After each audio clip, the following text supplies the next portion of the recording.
Madam Chidi was a very wealthy woman in Nigeria. She never married and she had no children of her own. But everyone in her town knew her name because of her kindness. While many people used their money for enjoyment, Madam Chidi used her money to lift others up. Every morning, she woke up with one question in her heart: who can I help today? If a child was sent home from school for not paying fees, Madam Chidi went there the same day and paid for the whole term. She visited schools often. Teachers would point out children who were struggling, and she handled their needs on the spot. Many parents called her angel on earth because she solved problems faster than they could explain them. If a widow had no food, Madam Chidi filled her kitchen. When villages cried for clean water, she built boreholes without asking for anything in return. People said she has the heart of 10 mothers. She did not like praise. She preferred to walk quietly into communities and fix problems before anyone even asked. Because of her, many children stayed in school, widows survived, and whole villages changed. She also started a foundation that grew quickly. Men, women, and even strangers trusted her. They came to her house every day to share their troubles, and she always found a way to help. Madam Chidi lived for people. Helping others was her joy. If someone needed money for medicine, she paid. If a family lost their breadwinner, she stepped in immediately. Her staff already knew her rule: no one should leave here crying. Sometimes she traveled long distances just to check on communities she had helped before. She wanted to be sure everything was working well. The roads she fixed made travel easier. The boreholes she built gave people clean water for the first time in years. Everywhere she went, people prayed for her. Madam Chidi didn't seek attention, she simply wanted to make life better for others. One hot afternoon, Madam Chidi decided to visit her home village. She wanted to see how the people were living and check if anyone needed help. As she walked from house to house, villagers came out with smiles, calling her name with joy. Many of them had clean water and better roads because of her past visits. She didn't rush. She stopped to greet the elderly, listened to mothers talk about their struggles, and checked how the children were doing in school. Her notebook was always in her hand, and she wrote down every problem she saw. When she reached a small mud house at the end of the village, she noticed something different. The place was too quiet. Inside, she found a worried couple and their young daughter sitting on the floor. The girl looked shy but very beautiful and sitting quietly in the corner.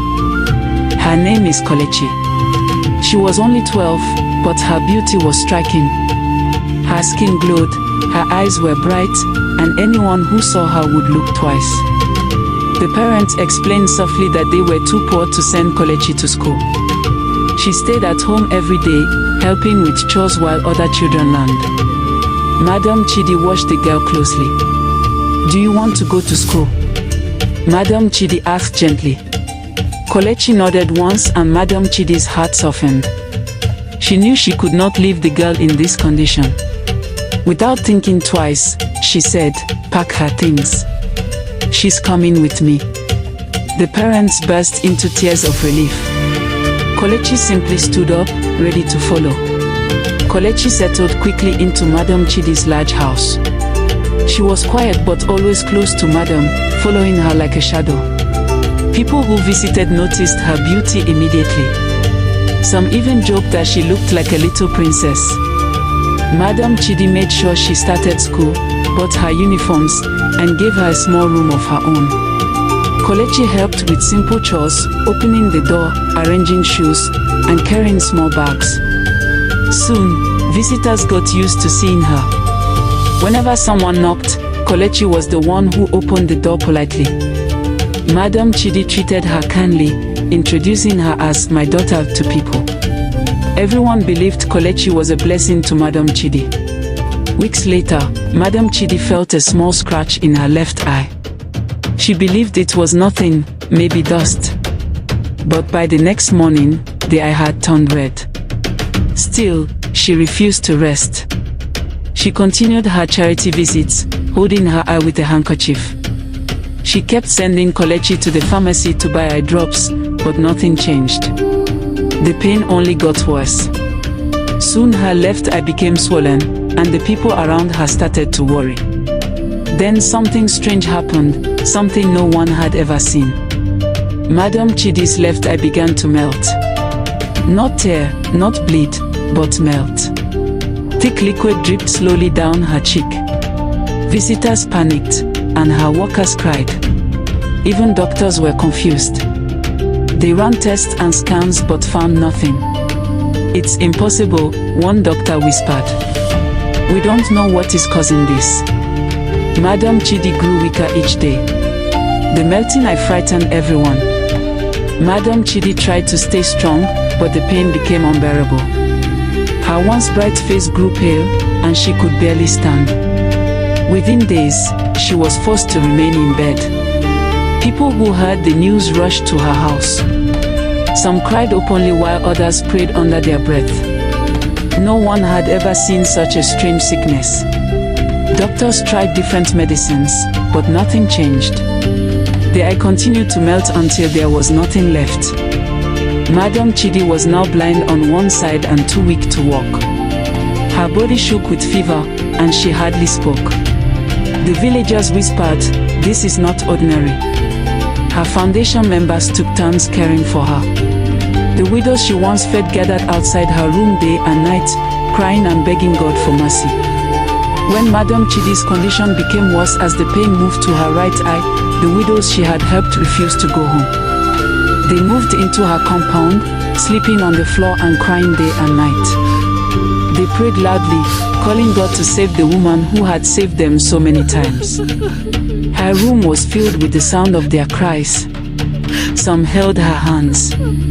Others knelt beside her bed, begging God to heal her.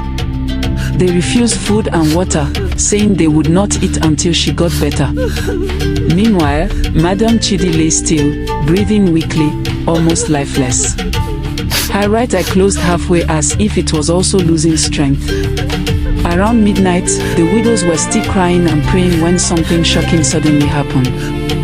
Madam Chidi, who had been lying weak and cold, suddenly sat up straight. Her eyes opened wide. "I'm well," she shouted. "I can see. My sight is back." She jumped up happily. The widow screamed in surprise and rushed to her. Her two eyes were clear and bright again like nothing happened. The sickness disappeared. Even the place where the melted eye had been looked healed. Everyone was surprised and began to praise God loudly, crying tears of joy. The house that had been filled with sorrow suddenly exploded with celebration.